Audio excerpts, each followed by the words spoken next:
Hello everyone! Yan guys, magluto ako guys ng sinigang na maya-maya. Maya-maya daw ito guys. Yan, yung malaking isda ba?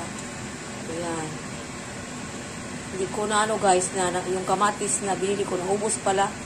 Kasi nag-ano ko kagabi ba, nagsipalsar ng yung bulad. Ayan, pero okay lang yan. Nilagay ko lang dito guys, ay luya, sibuyas, at saka meron ditong sila mahaba at kangkong. At lagyan ko nito guys ng sampalok mix ba. Yan, para sa sinigang. Yan Yan na guys, ilagay ko na yung sili na mahaba. Ayan, napakataba ng isda guys. Uy, yan Yan.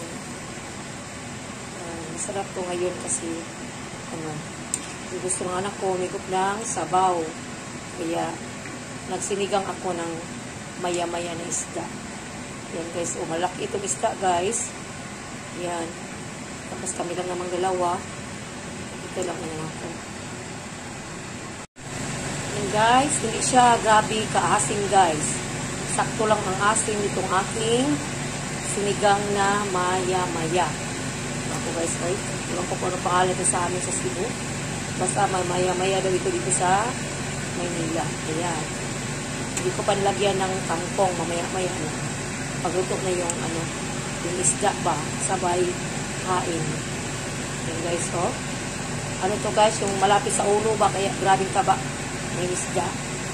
Yan na guys. Yan, luto na ang ating sinigang. At ilagay ko na ang kangkong. Ayan guys.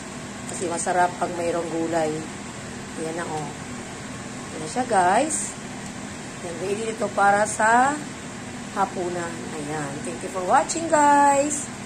Ang sarap ng aking sinigang. Ayan guys, Yan, napakasarap ng kanyang sabaw. Masarap pala itong isda na maya-maya.